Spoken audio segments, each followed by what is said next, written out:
Welcome. This is Recidiva. I'm sharing a recording of a casual Skyrim playthrough using a mod list I built. My profound thanks to all the mod creators who have made this game a crowdsourced treasure. I hope you enjoy. Okay, headed to the Blue Palace. Slaya is going to go see if her father recognizes her. Pretty sure he won't. You know. Precog. Meta. But she's pretty sure that by pretending to be different people and adopting different identities,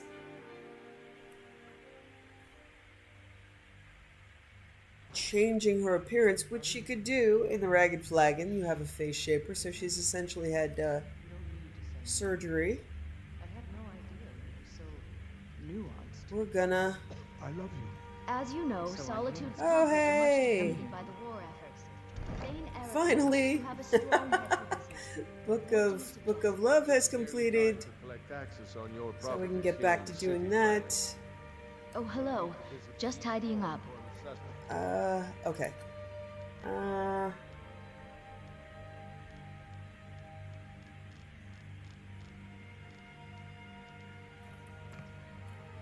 Let's talk to the maids and...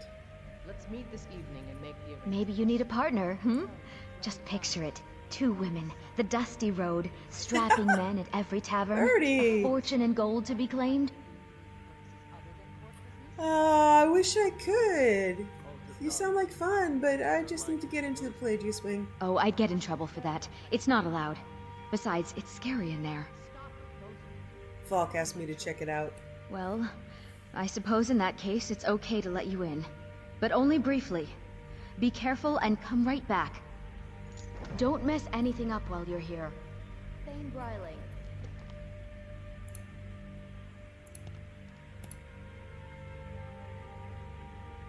What do you have to report about the state of Hafengar's defenses?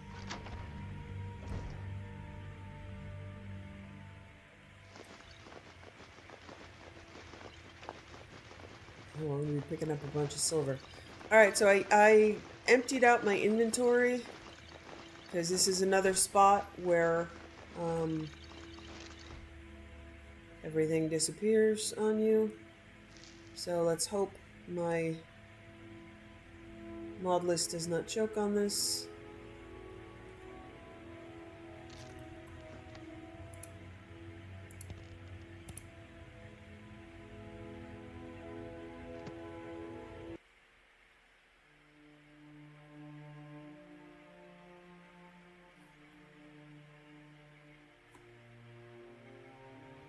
Oh, is that the cheese I'm carrying, or do I just need a bath?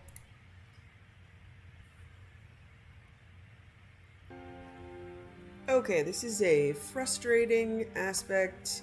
This hallway has crashed on me about 6 times, and not a crash to desktop either, like a freeze up your entire system crash. So the solution is supposed to be dropping your iron arrows. We're gonna see if that did it.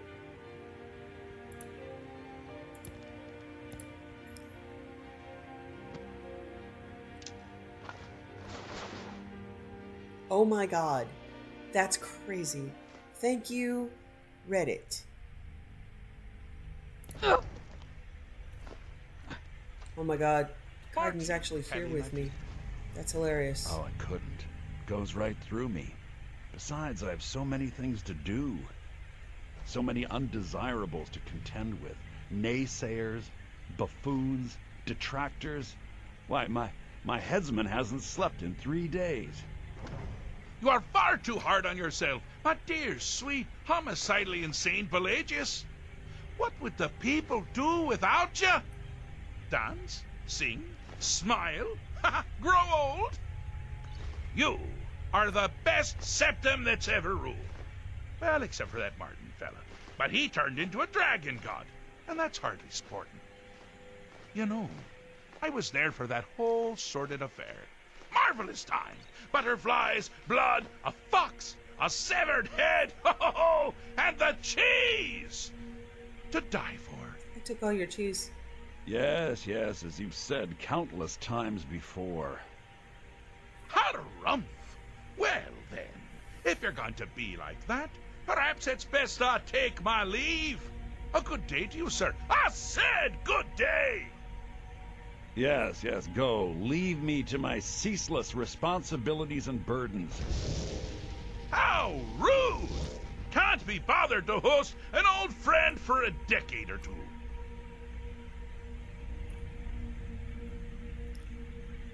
I'm here to deliver a message. Really? Oh, what kind of message? A song? A summons? Wait, I know. A death threat written on the back of an Argonian concubine. Those are my favorites. Well, spit it out, mortal. I haven't got an eternity. Actually, I do. Little joke. But seriously, what's the message? I was asked to retrieve you from your vacation. Were you now? By whom? Wait! Don't tell me. I want to guess. Was it Molag? No. Little Tim, the Toymaker's son, Huh? The ghost of King Lysandas? Or was it one? Yes! Stanley, the talking grapefruit from Passwall. I'm wrong on all accounts, aren't I? Ha! No matter. Honestly, I don't want to know. Why ruin the surprise? But more to the point, do you, tiny, puny, expendable little mortal, actually think you can convince me to leave? Because that's crazy. You do realize who you're dealing with here.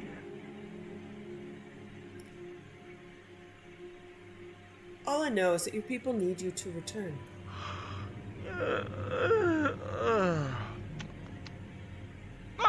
Pardon me.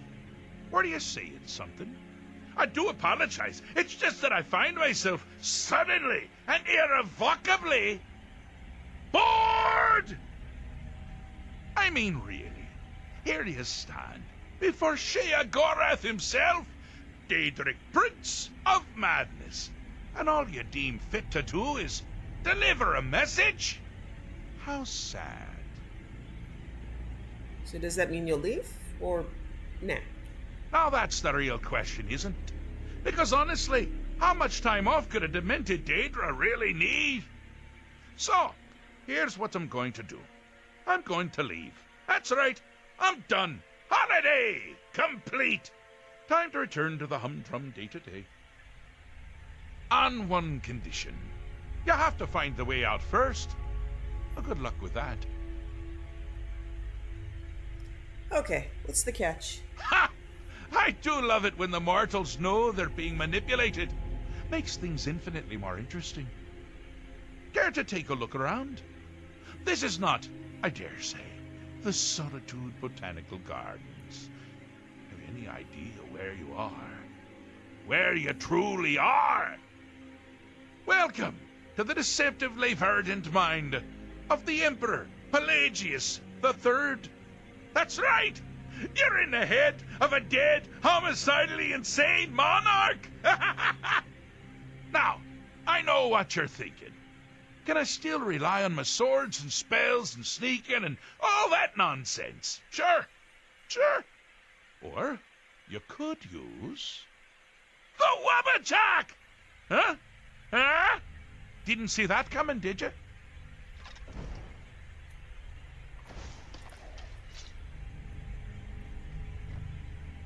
Now, when my son does get around to his You've hit Skyrim it down. playthrough, which is honestly it's gonna be a while. He's in the middle of something. Veilguard's coming up. I'm in the middle of doing this. The Path of Dreams. Unfortunately for you, Pelagius suffered night terrors from a young age. He will only be using the Wabbajack. Now, I'm not going to do that. Bloomin' hell. Did But we lots of end people up All do. you here? need to do is find something to wake our Figure this poor out Pelagius and up. get the fuck out You'll of find here his before terrors we easy end to up repel, mad in the head but ourselves. persistent.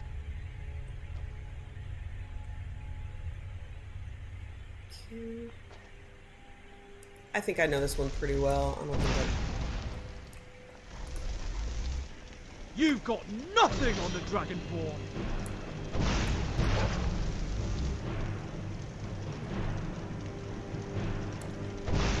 I've done this pretty recently, so... That's the deal. Sounds like mid-arse. Just thinking up random shit. Bad time to get lost, friend.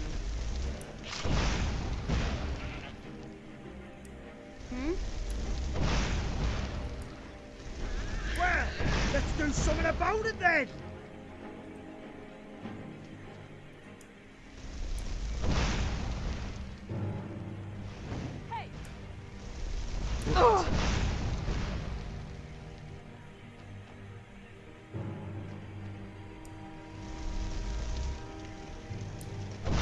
There it is again, that fucking smile. Bring it on! Now, that's something to crow about. With Pelagius up and about, you're moving right along. We'll both be home in no time. I'm still grateful to all the people on Reddit who figure out stuff like this because, yeah, it's a maddening quest, but that's a little bit too much, you know? What? Why are you complaining? Now this is a sad path. Pelagius hated and feared many things. Assassins, wild dogs, the undead, pumpernickel. But the deepest, keenest hatred was for himself. The attacks he makes on himself can be seen here fully. They're always carried out from the weakest part of his fragile self. The self-loathing enhances Pelagius' anger. But his confidence will shrink with every hit.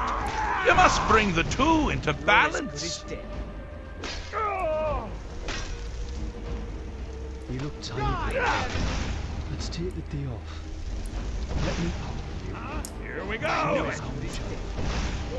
Oh, now that one must have hurt! Yeah, this one I just keep zapping things. I mean, because like his confidence is bigger That's the than his best anger. you can do! I don't know. Time to But if end you just this keep game. zapping confidence and anger, you'll eventually get there. That's all you got? See, they're the same size. Oh! Just give up! You can't You seem to win. be having a small problem. Or perhaps it's a big problem. Maybe if you shrunk the whole thing down. Skyrim belongs to the Nords. You're gonna pay! It's a good thing you're cute, or I'd turn you in for that bounty myself. You've dug your own grave.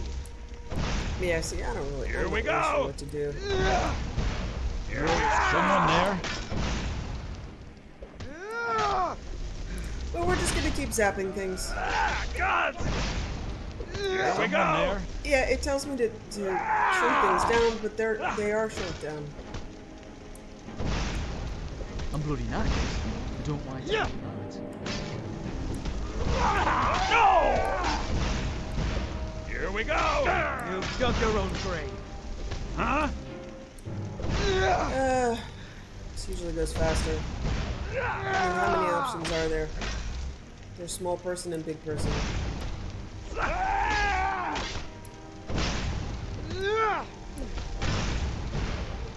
Over here! I'll have your head! Wonderfully is done. dead. Pelagius is finally ready to love himself. Oh, so he gets Continually extra big. never Alright. was. Whatever. Here we go! It's a silly puzzle. Tis a silly place.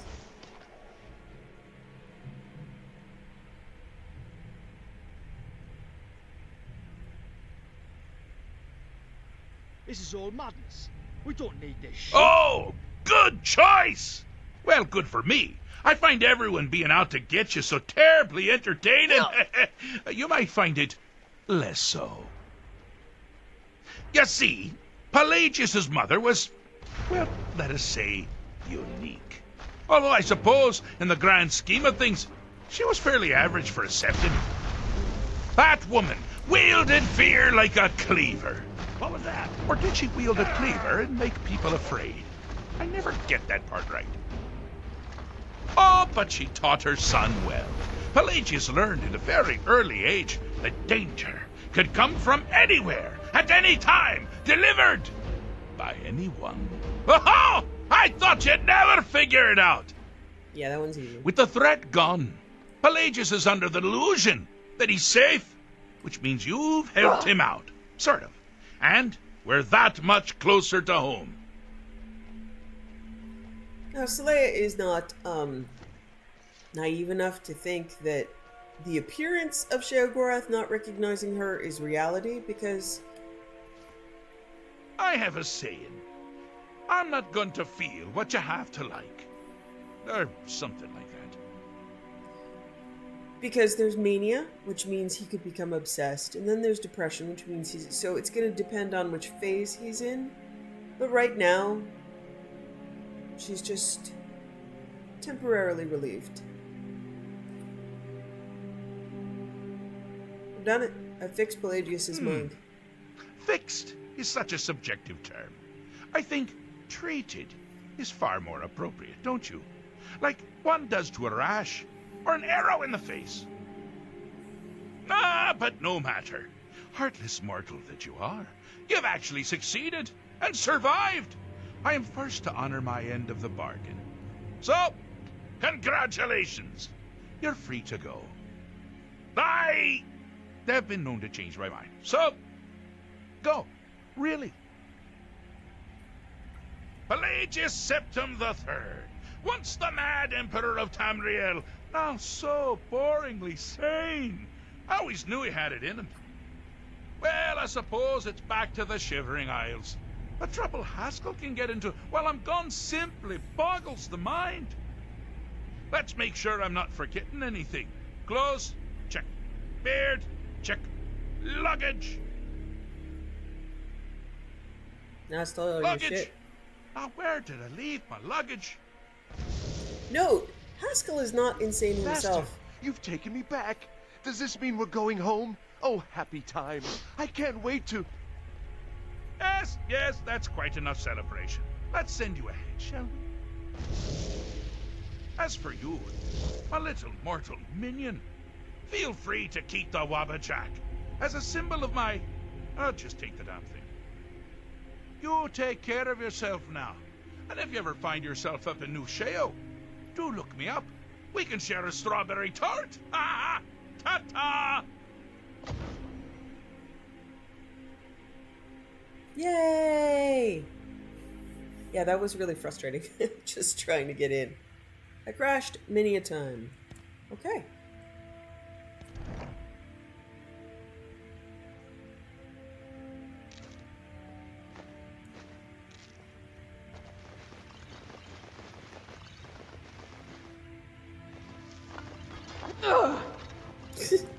I do took not damage know from a what pot. mind-boggled fuckery went into this, but I am very happy it's over.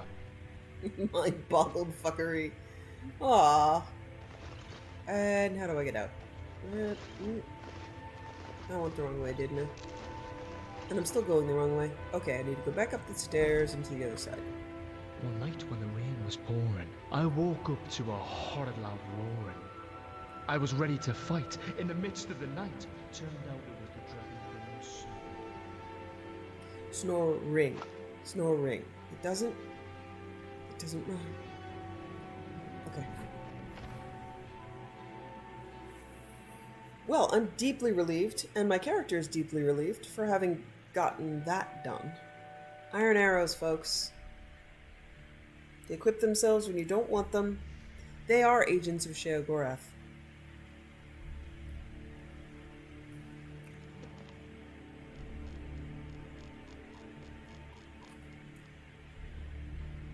Okay.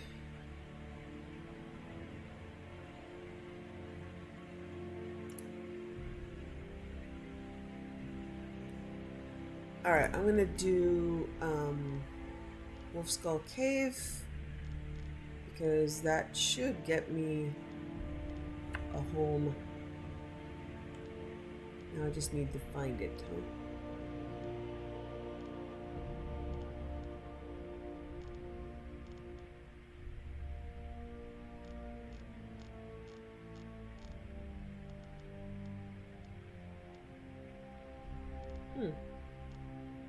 man who cried wolf. Okay.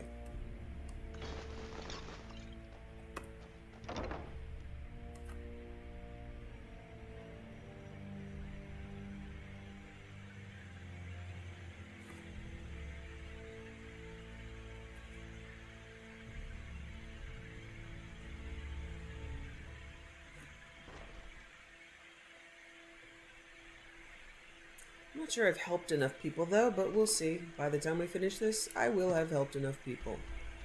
Okay.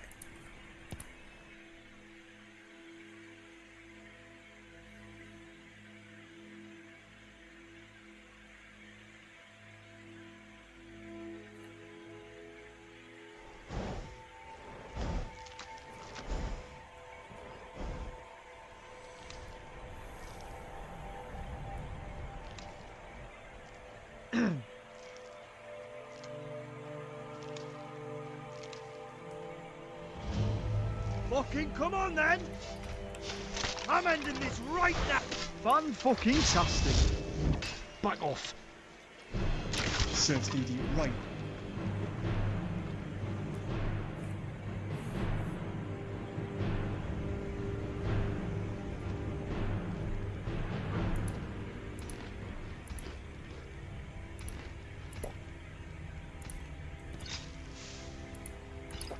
Yeah, I'm really on the fence on about the whole poison thing. Even though I got a neato little poison indicator and everything, it just seems more of a roleplay thing than a.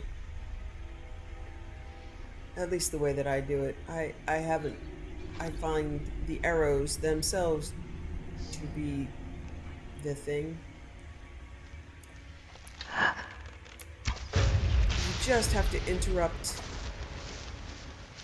and remember too many times to continue to poison. I think it would be much more useful on just a sneaky dagger thing, but I don't enjoy moving as slow as the game would like me to move. And even in my legendary run, legendary difficulty where I needed a lot more preparation, I went for pets and not poisons. I went for conjuration. So now I am worshipping Oriel, who would like me to... I don't remember if I should go down there or not.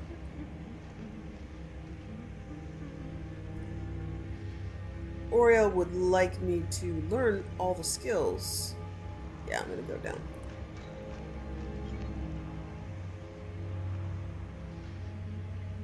So, depending on how much time, and we likely do have a lot of time left. I've played for about 130 hours. Now, granted, probably 30 or 40 of those hours have been spent crafting and categorizing my stuff. Hear our call and awaken. We summon Potema. We summon Potema. Don't do that. Hey, Gideon. Long have you slept the dreamless sleep of death, Potema. No longer. Hear us, Wolf Queen. Yeah, I'm supposed to figure out a different way to go, but I'm just gonna jump. We summon Potema. Kaidan's gonna have a tougher time with that, but oh no. These are casters mostly. My conjuration is actually gonna raise pretty slowly. I'm only getting a chance to raise when I summon a bow, which isn't as often. When I played Oblivion, I would be able to make a spell and then use that spell as I travel to raise my ability. I would create a spell where I summoned something for 1 second, did 1 point of damage to myself, did 1 point of healing to myself, cast light for 1 second, just like this awesome spell that I could just cast endlessly and raise all of my skills. I loved that. That was a great roleplay way to be immersive in what you have created. Unfortunately, that doesn't exist here, but I am literally playing the long game here. I don't need to rush to anything. I'm clearly not having any issues killing any stuff. So there's really only a major rush at the beginning of the game if you're playing higher difficulties in order to, you know, get to where you... Yes! Yes! Return me to this realm! Oh, she's a bitch. As our voices summon you, the blood of the innocent And I don't see binds why you have to you go with find free. more bitches.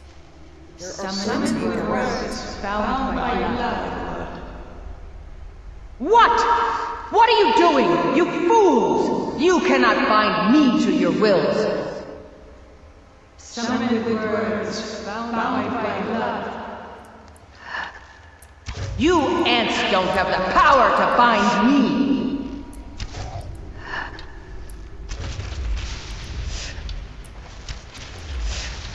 So my conjuration will get slowly better. Let's see. Yeah, it's gonna take a while. I'm only at 30.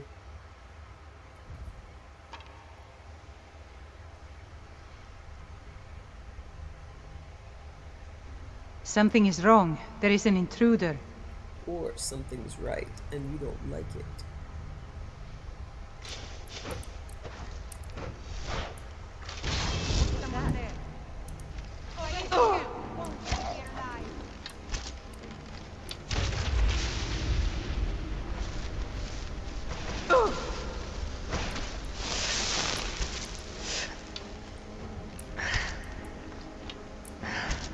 Ooh, lots of hit points for a necromancer.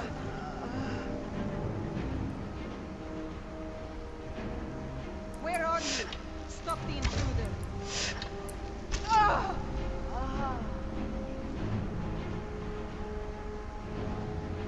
Over here. God, no! It's nothing.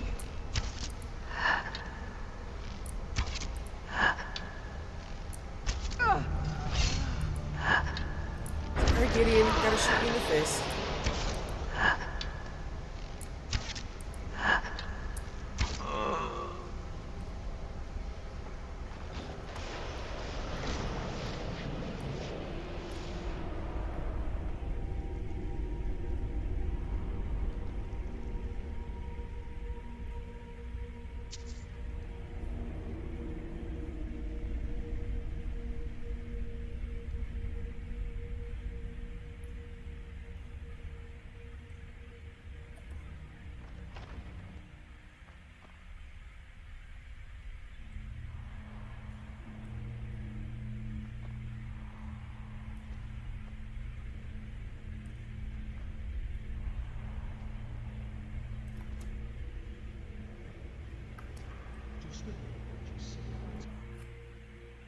I think I'm also going to clear out the vampire cave. Okay, Sybil sent me there, right? Kill the leader of Pine Moon Cave, I believe, is where Sybil sent me. I suppose it's Sybil, but meh. Oh, I'm right there. I can just run over.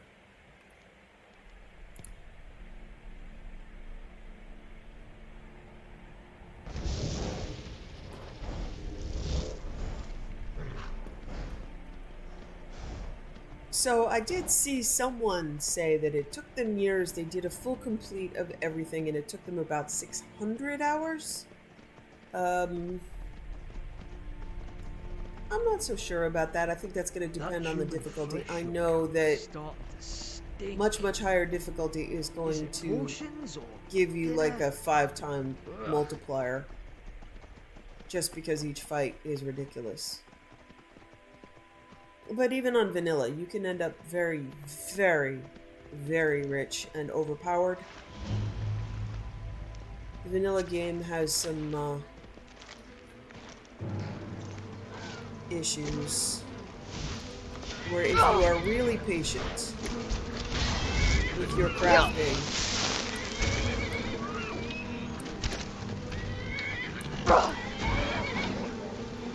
you should focus on one because they're just going to heal each other and themselves. If you're really patient with your crafting, you know, you can create game-breaking gear.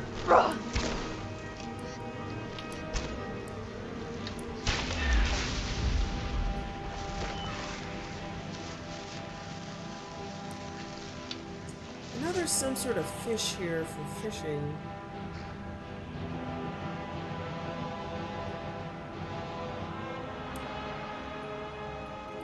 But we'll just... It might just be the goldfish, and I know I already have some of those.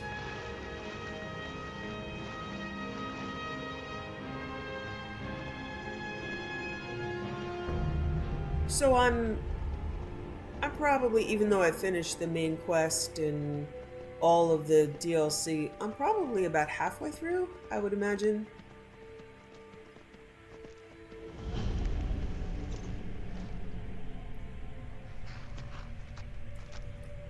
End game can just be the sort of thing you can play like eternally, where you just keep getting radiant stuff and keep running out and doing things, but I'm gonna try not to repeat.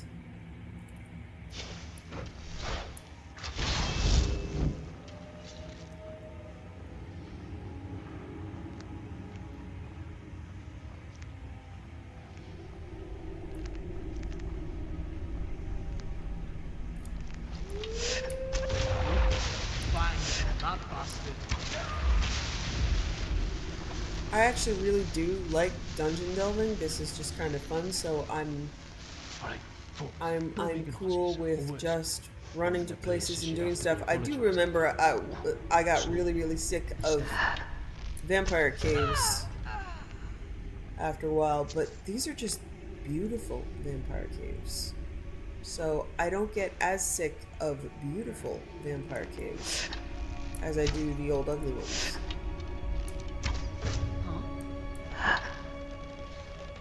Someone there?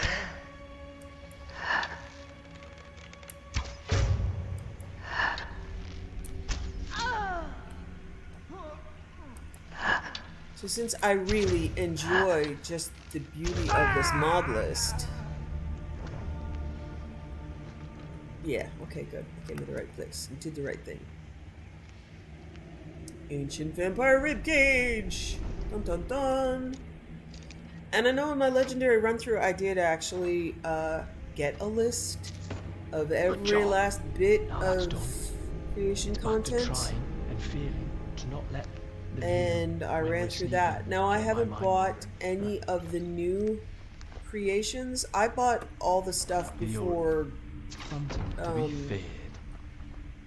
Anniversary Edition even came out. So I bought all the creations back when they were, you know, you spent money. And I'm actually cool with that. I know people have issues with spending money on games, but in reality, this is a business. Bethesda needs to make money, and I am okay supporting artists, and I prefer to actually buy their works. Now, I'm an author, but I tend to give stuff away for free a lot, and I'm cool with that too. So I'm cool with free, I'm cool with not free, but in order to get more of these games, they have to generate revenue. I support works of love, acts of love, like all of the mods are, you know, just labors of love. Well, not all of the mods. If you've seen all of the mods, some of them are obviously not labors of love. But, so I support art in its forms, but I am aware this is a business, and I'm cool with limitations on pay to play. So I play EverQuest and Elder Scrolls Online, and I buy the stuff. There is, look at you. You're so cool. I love the hummingbirds. That's so awesome.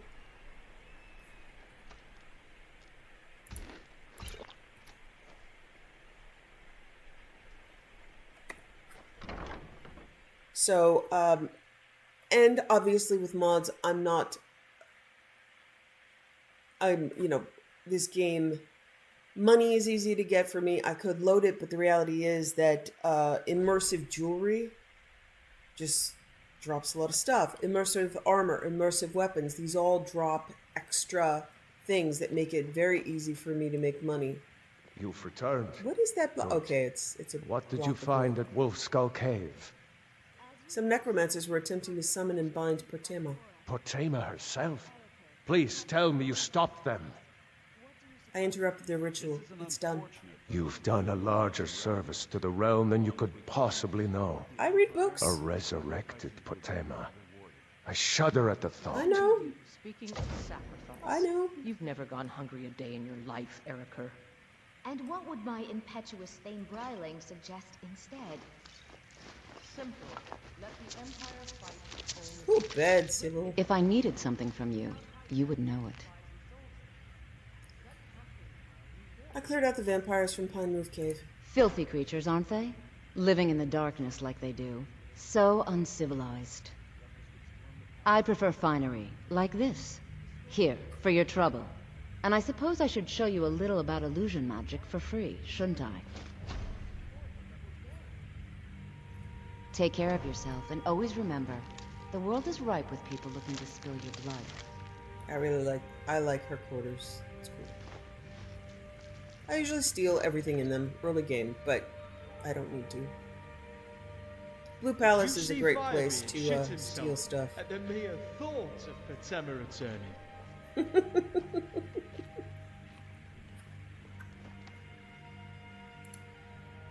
So I am cool with, you know, I buy the shiny horses and all the gear. I do actually pre-order stuff. I have pre-ordered Veilguard, which I know I shouldn't do. I've been burned on pre-orders, but I still do it. I still May the support gods artists. watch over your back, And friend. EA has destroyed the BioWare franchise and their launcher, and it's a dumpster fire. Do you have but I business still with the court? want the dragon. The I dragon am the armor. Jarl's steward. And I can't get it If any you have other court way. business to tend to, you talk to me. Anyone Okay, with a I need stout to heart speak like to yours Elisif. is welcome here. Where is she? The Imperials Thane are good Bryling, for business, at and your business service. is good for Skyrim. Where did she go? Did she go to eat dinner or something?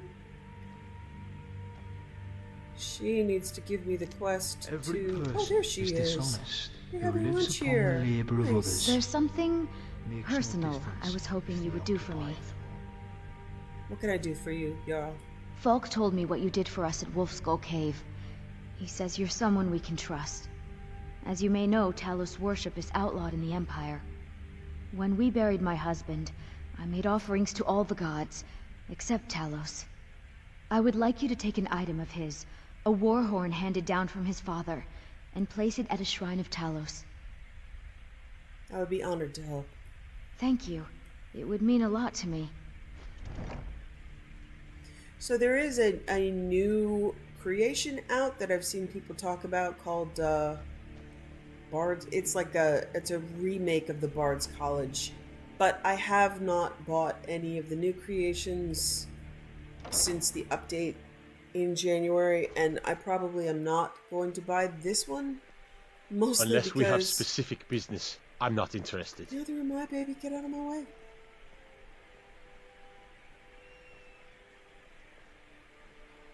Because my world now is like all modded and tied in to all the other worlds. I would need to again redo my mod list. Privately practicing what they publicly condemn. Typical two-faced noble cunts. Yeah, you're not wrong, baby.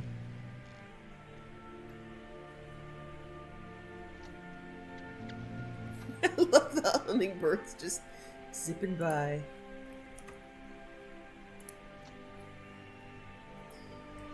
Alright, I'm just gonna come up here. Time for a bath, a nap. So, although I think BioWare jumped the shark long about Andromeda and Anthem, and I believe that was seriously affected by the whole Gamergate thing. The narratives turned, the writers got fired, but Patrick Weeks is still writing for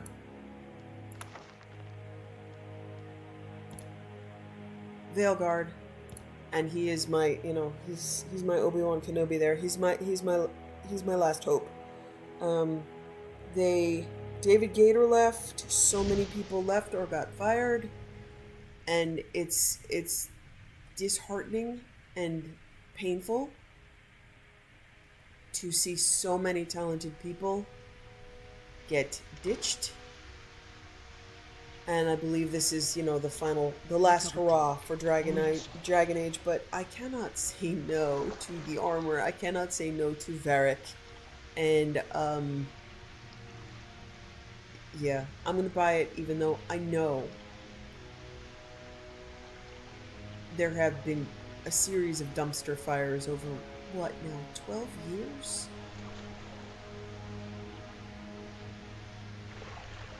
But I am a bigger Dragon Age fan than I am a Skyrim fan, and that's saying quite a bit.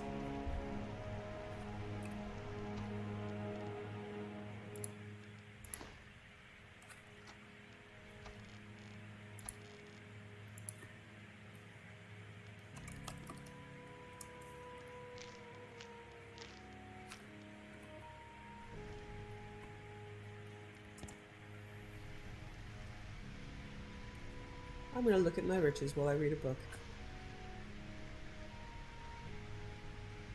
Ah. 16 Accords of Madness, Volume 12. Malakath's Tale.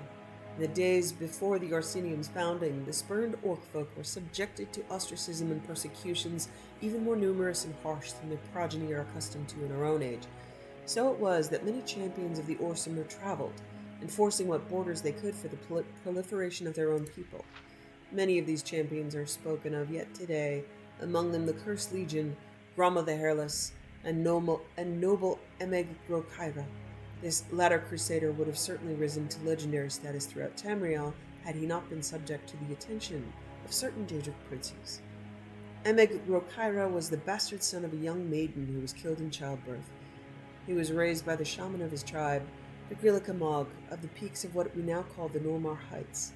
Late in the 15th year, Emeg forged by hand an ornate suit of scaled armor, a rite of ascension among his tribe.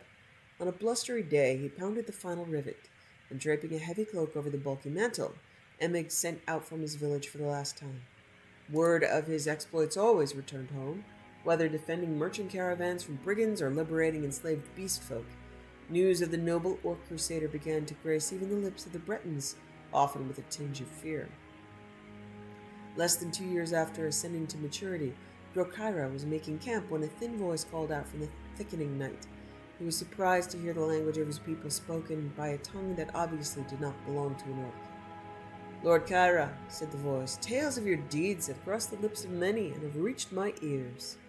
Peering into the murk, Emmett made out a silhouette of a cloaked figure, made wavy and ephemeral by the hazy campfire. From the voice alone, he had thought the interloper an old hag, but he now decided that he was in the presence of a man of slight and lanky build, though he could discern no further detail. "Perhaps," the wary orc began, "but I seek no glory. Who are you?" Ignoring the question, the stranger continued. "Despite that, Orsimer, glory finds you, and I bear a gift worthy of it." The visitor's cloak parted slightly, revealing nothing but faintly glinting buttons in the pale moonlight, and a bundle was withdrawn and tossed to the side of the fire between the two. Emeg cautiously removed the rags in which the object was swathed, and was dazzled to discover the item to be a wide, curved blade with an ornately decorated handle. The weapon had heft, and Emeg realized by brandishing it that the elaborate pommel disguised the more practical purpose of balancing the considerable weight of the blade itself. It was nothing much to look at in its present condition, thought the orc, but once the tarnish was cleaned away and a few missing jewels restored, it would indeed be a blade worthy of a champion 10 times his own worth. "Her name is Neb Crescent," spoke the thin stranger, seeing the appreciation lighting Grokaira's face. "I got her for a horse and a secret in warmer climes, but in my old age, I'd be lucky to even lift such a weapon. It's only proper that I pass her on to one such as yourself. To possess her is to change your life forever." Overcoming his initial infatuation with the Ark of Home Steel, Emmett turned his attention back to the visitor. "Your words are fine, old man," Emmett said, not masking his suspicion. "But I'm no fool. You traded for this blade once, and you'll trade for it again tonight. What is it that you want?" The stranger's shoulders slumped, and Emmett was glad to have unveiled the true purpose of this twilight visit. He sat with him a while, eventually offering a stack of furs, warm food, and a handful of coins in exchange for the exotic weapon. By morning, the stranger was gone. In the week following Emmeg's encounter with the stranger, Neb Crescent had not left its scabbard. He had encountered no enemy in the woods, and his meals consisted of fowl and small game caught with bow and arrow. The peace suited him fine, but on the 7th morning, while fog still crept between the low-hanging boughs, Emmeg's ears pricked up at the telltale crunch of a nearby footfall in the dense snow and forest debris. Emmeg's nostrils flared, but he was upwinged, being unable to see or smell his guest, and knowing that the breeze carried his scent in that direction. Emmeg's guard was up, and he cautiously drew Neb Crescent from its sheath. Emmeg himself was not entirely sure of all that happened next. The first moment of conscious memory in Emmeg Rokaira's mind after drawing Neb Crescent was the image of the curved blade sweeping through the air in front of him, spattering blood over the virginal powder coating the forest floor. His second memory was a feeling of frenzied bloodlust creeping over him, but it was then that he saw for the first time his victim. An orc woman, perhaps a few years younger than himself, her body a canvas of grisly wounds enough to kill a strong man 10 times over. Emmeg's disgust overwhelmed the madness that had overtaken him, and with all his will enlisted, he released Neb Crescent from his grip and let the blade sail. With a discordant ringing, it spun through the air and was buried in the snowdrift. Emmeg fled the scene in shame and horror, drawing the hood of his cloak up to hide himself from the judging eyes of the rising sun. The scene where Emmeg Rokaira had murdered one of his own kind was a macabre one. Below the neck, the body was flayed and mutilated almost beyond recognition, but the untouched face was frozen in a permanent expression of abject terror. It was here that Sheogorath performed certain rites that summoned Malakath, and the 2 Daedric lords held court in the presence of the disfigured corpse. "Why show me this, mad one?" began Malakath once he recovered from his initial wordless outrage. "Do you take such pleasure in watching me grieve the murder of my children?" His guttural voice rumbled, and the patron of the Orsimer looked upon his counterpart with accusing eyes. "By birth she was yours, brother outcast," began Sheogorath, solemn in aspect and demeanor, "but she was a daughter of mine by her own habits. My mourning here is no less than your own, my outrage no less great."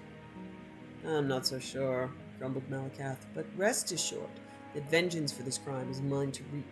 I expect no contest from you. Stand aside." As the fearsome prince began to push past him, Lord Sheogorath spoke again. "I have no intention of standing between you and vengeance. In fact, I mean to help you. I have servants in this wilderness and can tell you just where to find our mutual foe. I ask only that you use a weapon of my choosing, wound the criminal with my blade, and banish him to my plane where I can exact my own punishment. The rights of honor killing here belong to you." With that, Malakath agreed, took the wide blade from Sheogorath, and was gone. Malakath materialized in the path of the murderer, the cloaked figure obscured through the blizzard haze.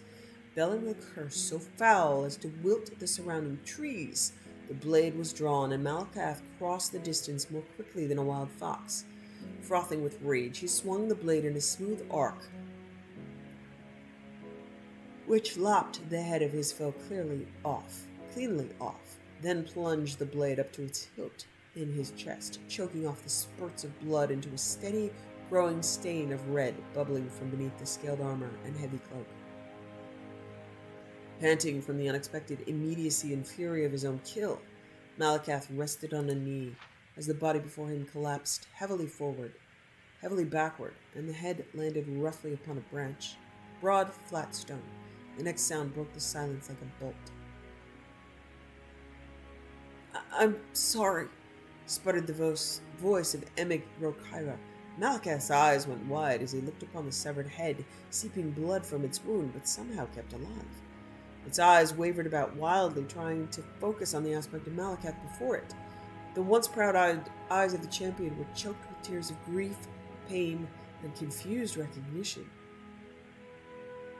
To his horror, Malakath recognized only now that the man he had killed was not only one of his Orsimer children, but very literally a son he had blessed an orc maiden with years hence.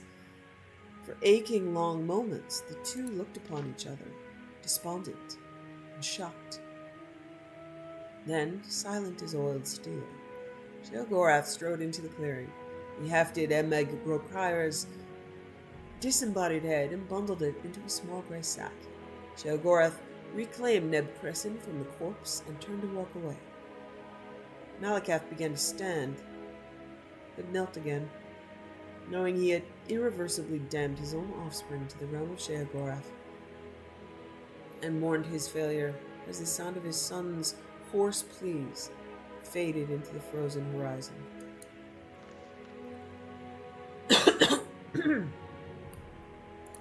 2920, Volume 3, First Seed.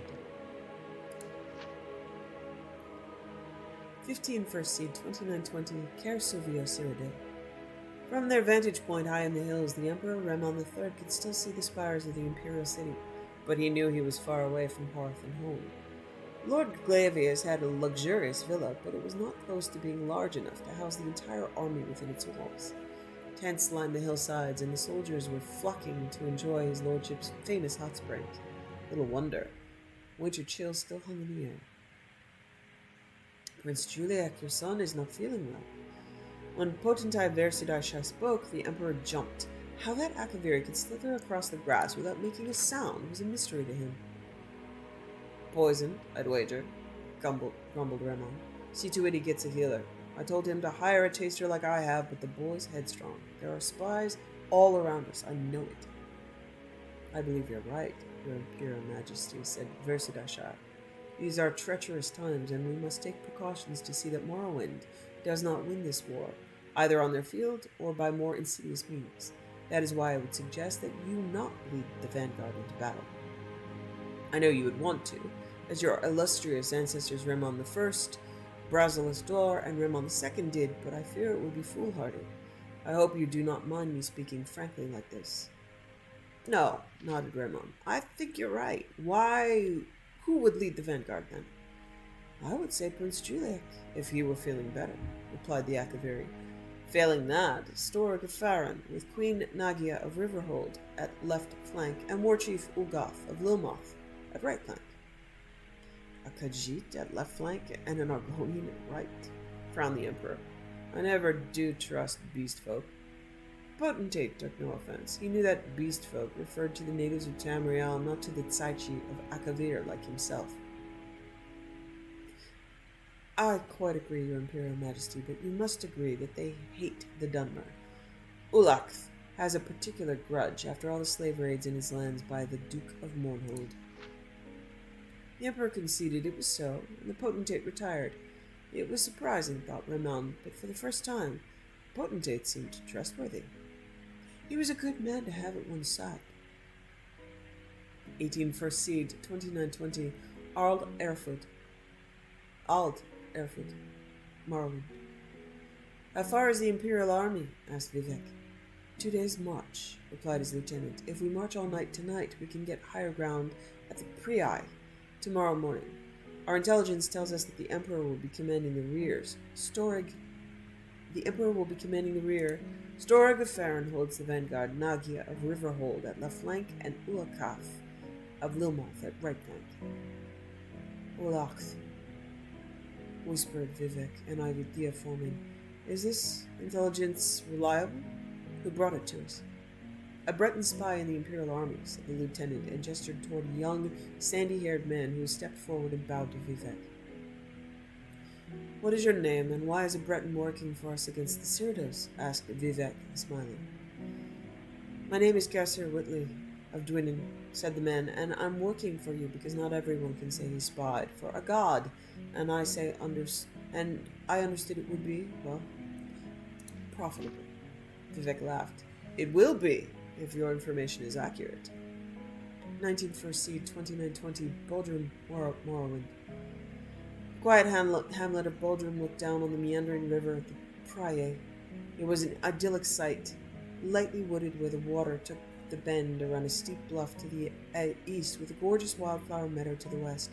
The strange flora of Morrowind met the strange flora of Cyrodiil on the border and commingled gloriously. There will be time to sleep when you've finished. The soldiers had been hearing that all morning. It was not enough that they'd been marching all night. Now they were chopping down trees in the bluff and damming the river so its water spilled over. Most of them had reached the point where they were too tired to complain about being tired. Let me be certain I understand, my lord, said Vivek's lieutenant. We take the bluff so we can fire arrows and spells down on them from above. That's why we needed the trees cleared out. Damming the river floods the plain below, so they'll be trudging through mud, which should hamper their movement. That's exactly half of it, said Vivek approvingly. He grabbed a nearby soldier who was hauling off the trees. Wait, I need you to break off the straightest, strongest branches of the trees and whittle them into spears. If you recruit 100 or so others, it won't take you more than a few hours to make all we need. The soldier wearily did as he was bid. The men and women got to work, fashioning spears from the trees. If you don't mind me asking, said the lieutenant, the soldiers don't need any more weapons. They're too tired to hold the ones they've got. These spears aren't for holding, said Vivek, and whispered, if we tired them out today, they'll get a good night's sleep tonight, before he got to work supervising their work. It was essential that they be sharp, of course, but equally important that they be well balanced and tapered proportionally. The perfect point for stability was a pyramid, not the conical point of some lances and spears. They had the men hurl the spears they had completed to test their strength, sharpness, and balance, forcing them to begin on a new one if they broke. Gradually, out of sheer exhaustion from doing it wrong, the men learned how to create the perfect wooden spears. Once they were through, they showed them how they were to be arranged and where. That night, there was no drunken pre-battle carousing and no nervous neophytes staying up worrying about the battle to come. As soon as the sun sank beneath the wooded hills, the camp was at rest, but for the sentries. 21st Seed, 2920, Bodrum, Morrowind. Miramor was exhausted. For the last 6 days, he had gambled and whored all night and then marched all day. He was looking forward to the battle, but even more than that, he was looking forward to some rest afterward. He was in the Emperor's command of the rear flank, which was good because it seemed unlikely that he would be killed. On the other hand, it meant traveling over the mud and waste the army left in their wake. As they began the trek through the wildflower field, Miramor and all the soldiers around him sank ankle-deep in cold mud. It was an effort to even keep moving. Far, far up ahead, he could see the vanguard of the army led by Lord Storrig emerging from the meadow at the base of the bluff. That was when it all happened. An army of Dunmer appeared above the bluff like rising Daedra, pouring fire and floods of arrows down on the vanguard. Simultaneously, a company of men bearing the flag of the Duke of Mournhold galloped around the shore, disappearing around the shallow river's edge where it dipped into a timbered glen to the east. War Chief Ulachth, nearby on the right flank, let out a bellow of revenge at the sight and gave chase. Queen Nagia sent her flank toward the embankment to the west to intercept the army on the bluff. The Emperor could think of nothing to do. His troops were too bogged down to move forward quickly and join the battle. He ordered them to face east toward the timber in case Mournhold's company was trying to circle around through the woods. They never came out, but many men facing west missed the battle entirely. Miramor kept his eyes on the bluff. The tall Dunmer he supposed must have been Vivek, gave a signal, and the battle mages cast their spells at something to the west. From what transpired, Miramor deduced it was a dam. A great torrent of water spilled out, washing Nagia's left flank into the remains of the vanguard and the two together downriver to the east. The Emperor paused as if waiting for his vanquished army to return, and then called a retreat. Miramor hid in the rushes until they had passed by, and then waited as quietly as he could to the bluff. The Morrowind army was retiring as well, back to their camp. He could hear them celebrating above him as he padded along the shore. To the east, he saw the Imperial army. They had been washed into a net of spears strung across the river. Nagia's left flank on Storig's vanguard and Olcot's right flank, bodies of hundreds of soldiers strung together like beads. Miramor took whatever valuables he could carry from the corpses and then ran down the river. They had to go many miles before the water was clear again. unpolluted by blood. 29 First Seed, 2920 Hagath, Hammerfell. You have a letter from the Imperial City, said the chief priestess, handing the parchment to Corda.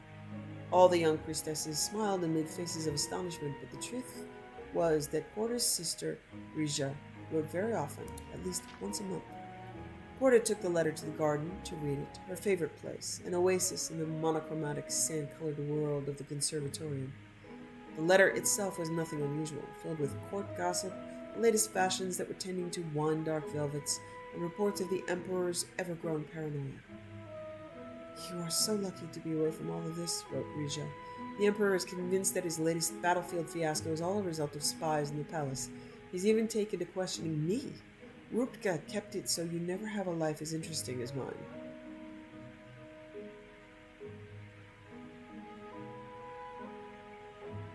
I don't understand what that means. But okay. Corda listened to the sounds of the desert and prayed to Rupka the exact opposite wish. Oh, Rupka keep it. So Rupka is a deity I've never heard of. The years continued in Rain's hand. It's nice to be warm again. Thanks for watching. Wishing you found family, creative hobbies, a hot bath after a long day, and food you love as much as Saleya loves apple pies.